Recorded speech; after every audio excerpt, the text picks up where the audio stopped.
الحمد لله الذي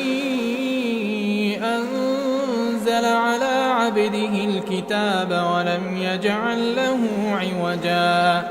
قيما لينذر بأسا شديدا من لدنه ويبشر المؤمنين الذين يعملون الصالحات أن لهم أجرا حسنا ماكثين فيه أبدا وينذر الذين قالوا اتخذ الله ولدا ما لهم به من علم ولا لآبائهم كبرت كلمة تخرج من أفواههم إن يقولون إلا كذبا فلعلك باخع نفسك على آثارهم إن لم يؤمنوا بهذا الحديث أسفا إنا جعلنا ما على الأرض زينة لها لنبلوهم أيهم أحسن عملا وإنا لجاعلون ما عليها صعيدا جرزا أم حسبت أن أصحاب الكهف والرقيم كانوا من آياتنا عجبا إذ أوى الفتية إلى الكهف فقالوا ربنا آتنا من لدنك رحمة وهيئ لنا من أمرنا رشدا فضربنا على آذانهم في الكهف سنين عددا ثم بعثناهم لنعلم أي الحزبين أحصى لما لبثوا أمدا نحن نقص عليك نبأهم بالحق إنهم فتية آمنوا بربهم وزدناهم هدى وربطنا على قلوبهم إذ قاموا فقالوا ربنا رب السماوات والأرض لن ندعو من دونه إلها لقد قلنا إذا شططا هؤلاء قومنا اتخذوا من دونه آلهة لولا يأتون عليهم بسلطان بين فمن أظلم ممن افترى على الله كذبا وإذ اعتزلتموهم وما يعبدون إلا الله فأووا إلى الكهف ينشر لكم ربكم من رحمته ويهيئ لكم من أمركم مرفقا وترى الشمس إذا طلعت تزاور عن كهفهم ذات اليمين وإذا غربت تقرضهم ذات الشمال وهم في فجوة منه ذلك من آيات الله من يهد الله فهو المهتد ومن يضلل فلن تجد له وليا مرشدا وتحسبهم أيقاظا وهم رقود ونقلبهم ذات اليمين وذات الشمال وكلبهم باسط ذراعيه بالوصيد لو اطلعت عليهم لوليت منهم فرارا ولملئت منهم رعبا وكذلك بعثناهم ليتساءلوا بينهم. قال قائل منهم كم لبثتم؟ قالوا لبثنا يوما أو بعض يوم. قالوا ربكم أعلم بما لبثتم فابعثوا أحدكم بورقكم هذه إلى المدينة فلينظر أيها أزكى طعاما فليأتكم برزق منه وليتلطف ولا يشعرن بكم أحدا. إنهم إن يظهروا عليكم يرجموكم أو يعيدوكم في ملتهم ولن تفلحوا إذا أبدا. وكذلك أعثرنا عليهم ليعلموا أن وعد الله حق وأن الساعة لا ريب فيها إذ يتنازعون بينهم أمرهم فقالوا ابنوا عليهم بنيانا ربهم أعلم بهم. قال الذين غلبوا على أمرهم لنتخذن عليهم مسجدا. سيقولون ثلاثة رابعهم كلبهم ويقولون خمسة سادسهم كلبهم رجما بالغيب ويقولون سبعة وثامنهم كلبهم قل ربي أعلم بعدتهم ما يعلمهم إلا قليل فلا تمار فيهم إلا مراء ظاهرا ولا تستفت فيهم منهم أحدا. ولا تقولن لشيء إني فاعل ذلك غدا إلا أن يشاء الله. واذكر ربك إذا نسيت وقل عسى أن يهديني ربي لأقرب من هذا رشدا. ولبثوا في كهفهم 300 سنين وازدادوا 9 قل الله أعلم بما لبثوا له غيب السماوات والأرض أبصر به وأسمع ما لهم من دونه من ولي ولا يشرك في حكمه أحدا. واتل ما أوحي إليك من كتاب ربك لا مبدل لكلماته ولن تجد من دونه ملتحدا. واصبر نفسك مع الذين يدعون ربهم بالغداة والعشي يريدون وجهه ولا تعد عيناك عنهم تريد زينة الحياة الدنيا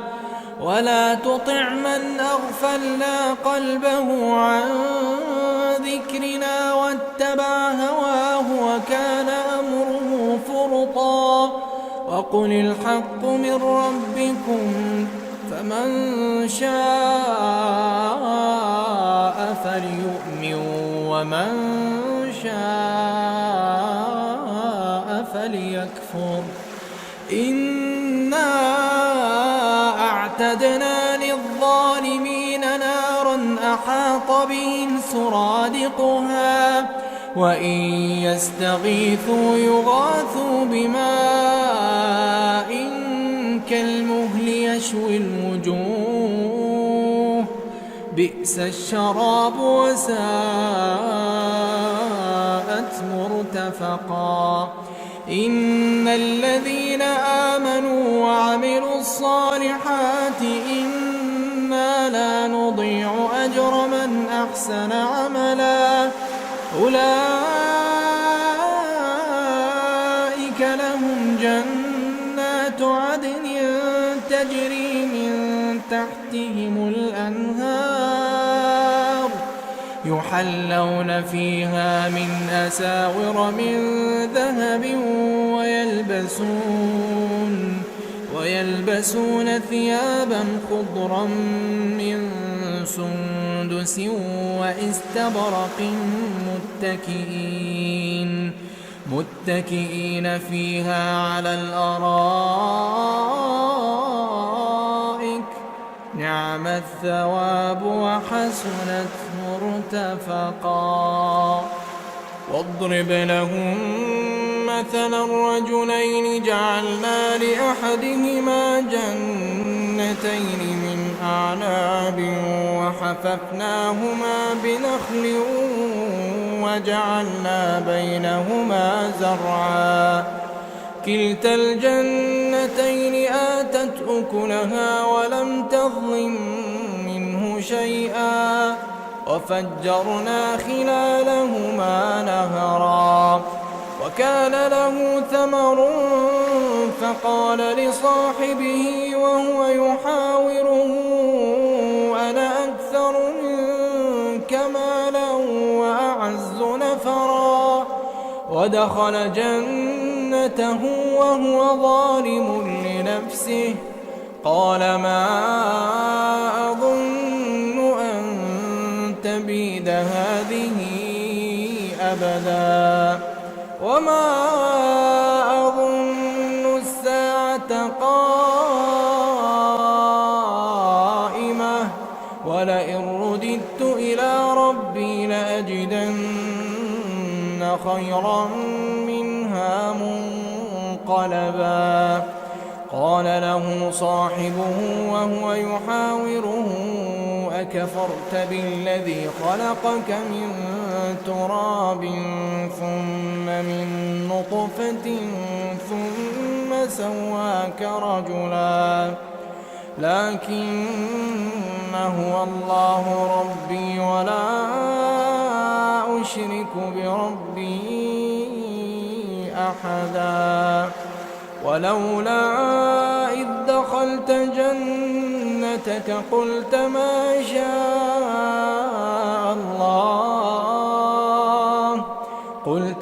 شاء الله لا قوة إلا بالله إن ترني أنا أقل منك مالا وولدا فعسى ربي أن يؤتيني خيرا من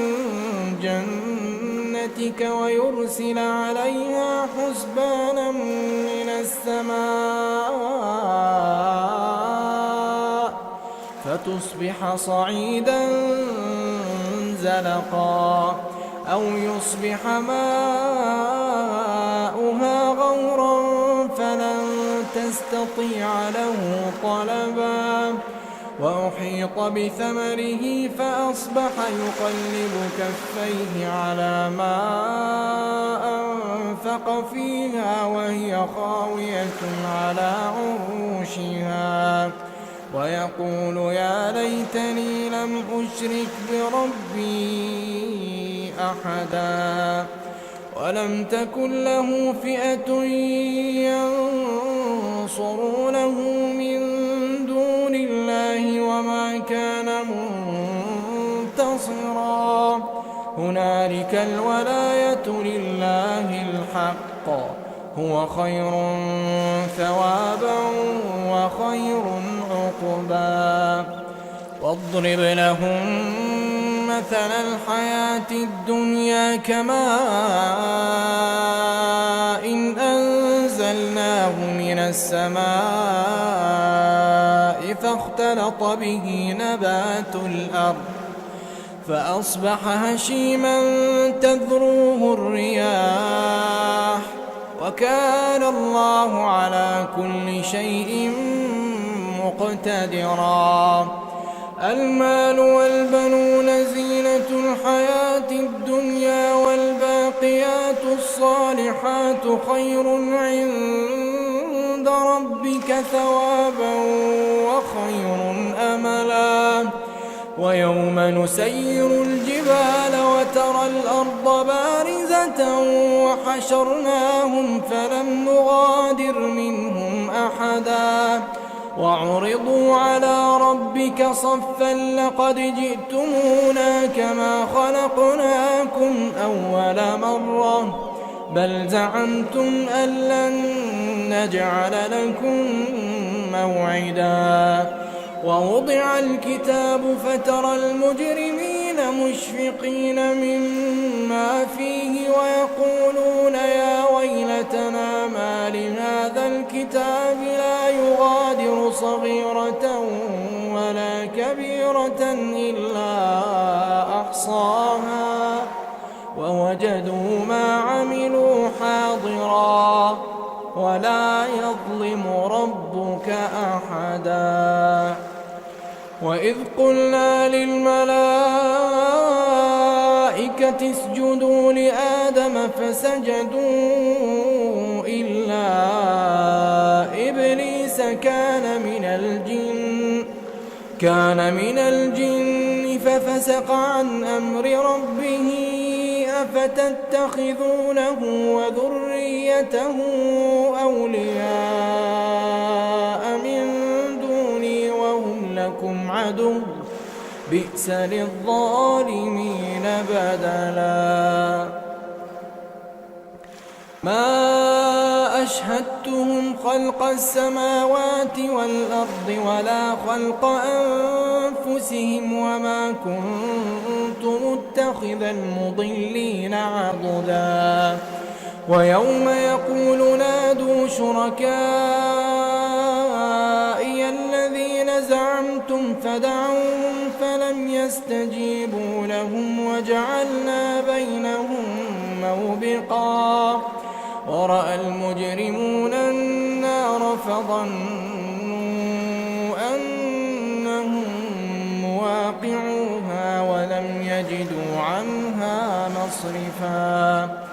ولقد صرفنا في هذا القرآن للناس من كل مثل وكان الإنسان أكثر شيء جدلا وما منع الناس أن يؤمنوا إذ جاءهم الهدى ويستغفروا ربهم إلا أن تأتيهم سنة الأولين أو يأتيهم العذاب قبلا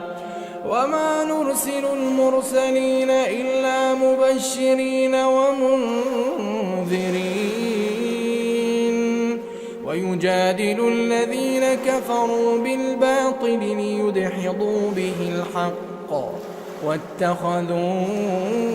آياتي وما أنذروا هزوا ومن أظلم ممن ذكر بآيات ربه فأعرض عنها ونسي ما قدمت يداه إنا جعلنا على قلوبهم أكنة أن يفقهوه وفي آذانهم وقرا وإن تدعهم إلى الهدى فلن يهتدوا إذا أبدا وربك الغفور ذو الرحمة لو يؤاخذهم بما كسبوا لعجل لهم العذاب بل لهم موعد لن يجدوا من دونه موئلا وتلك القرى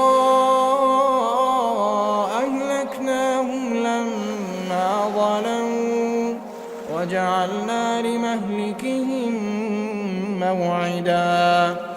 وإذ قال موسى لفتاه لا أبرح حتى أبلغ مجمع البحرين أو أمضي حقبا فلما بلغا مجمع بينهما نسيا حوتهما فاتخذ سبيله في البحر سربا فلما جاوزا قال لفتاه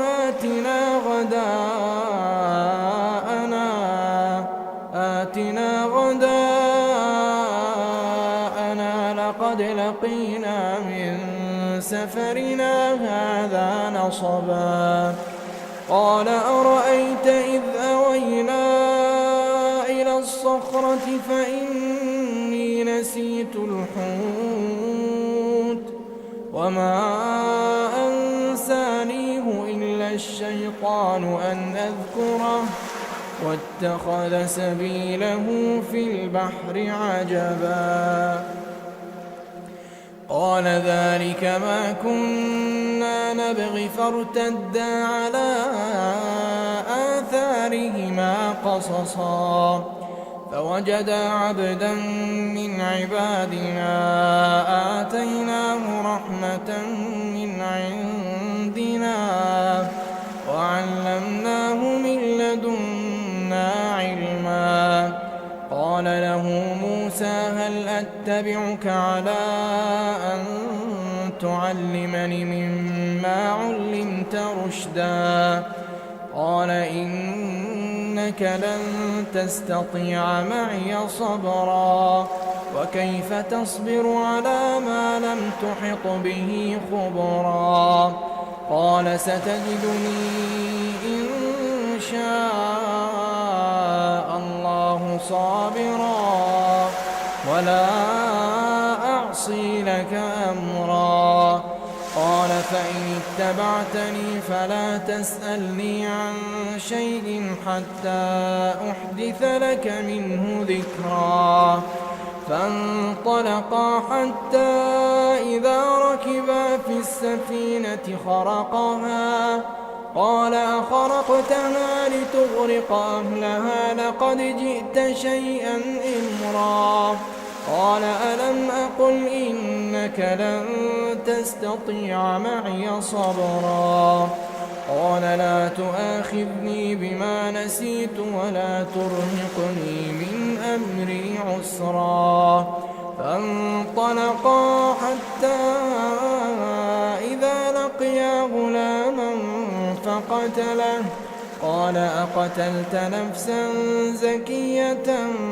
بغير نفس لقد جئت شيئا نكرا قال ألم أقل لك إنك لن تستطيع معي صبرا قال إن سألتك عن شيء بعدها فلا تصاحبني قد بلغت من لدني عذرا فانطلقا حتى إذا أتيا أهل قرية استطعما أهلها فأبوا أن يضيفوهما فوجدا فيها جدارا يريد أن ينقض فأقامه قال لو شئت لاتخذت عليه أجرا قال هذا فراق بيني وبينك سأنبئك بتأويل ما لم تستطع عليه صبرا أما السفينة فكانت لمساكين يعملون في البحر فأردت أن أعيبها وكان وراءهم ملك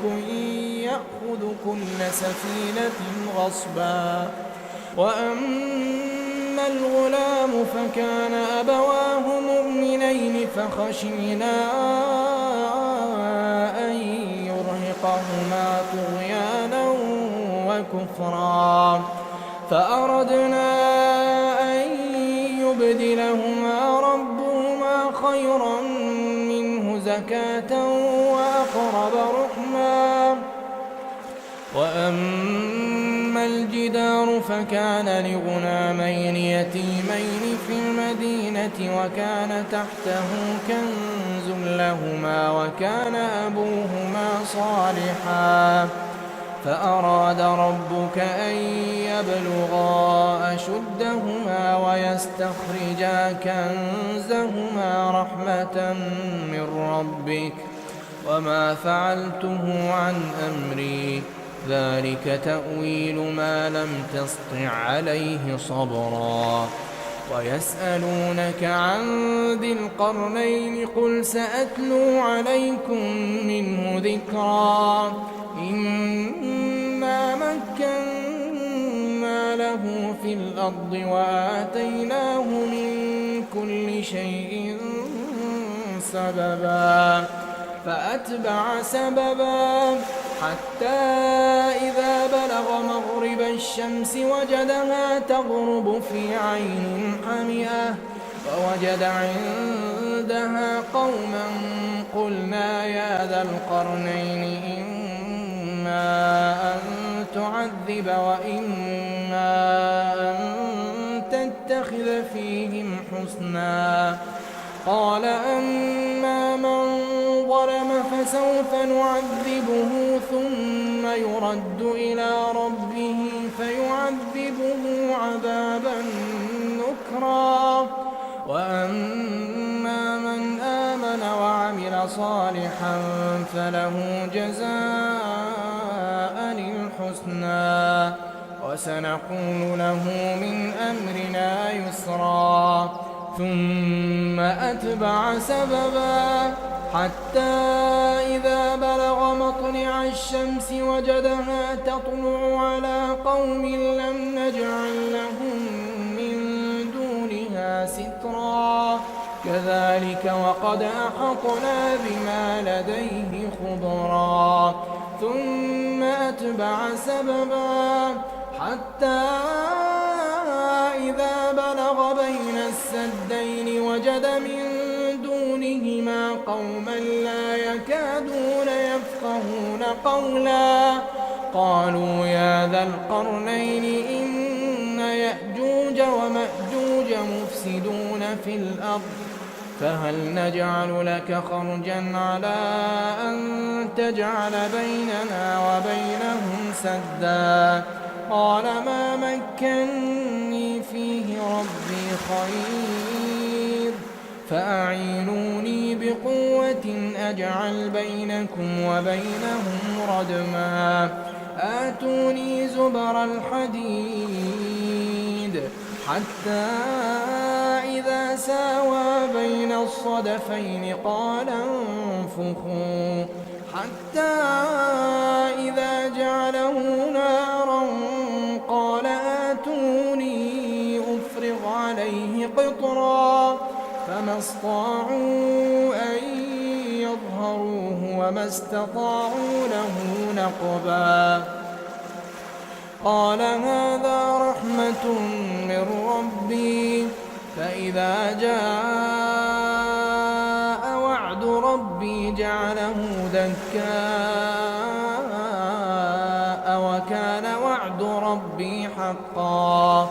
وتركنا بعضهم يومئذ يموج في بعض ونفخ في الصور فجمعناهم جمعا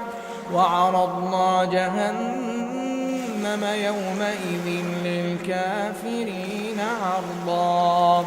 الذين كانت أعينهم في غطاء عن ذكري وكانوا لا يستطيعون سمعا أفحسب الذين كفروا أن يتخذوا عبادي من دوني أولياء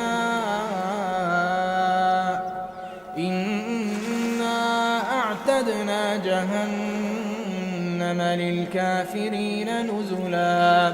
قل هل ننبئكم بالأخسرين أعمالا الذين ضل سعيهم في الحياة الدنيا وهم يحسبون أنهم يحسنون صنعا أولئك الذين كفروا بآيات ربهم ربهم ولقائه فحبطت أعمالهم فلا نقيم لهم يوم القيامة وزنا ذلك جزاؤهم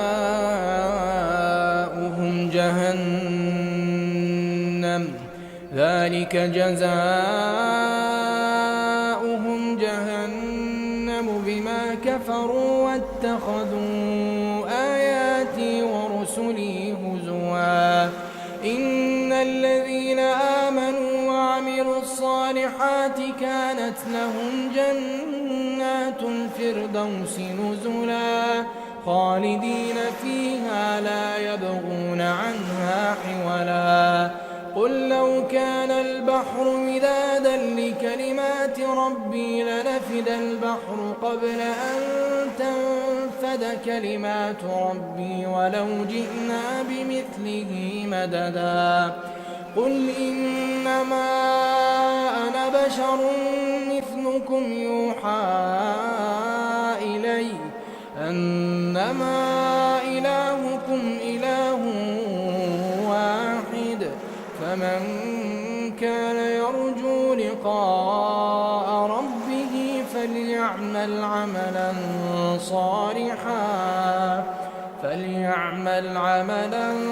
صالحا ولا يشرك بعبادة ربه أحدا.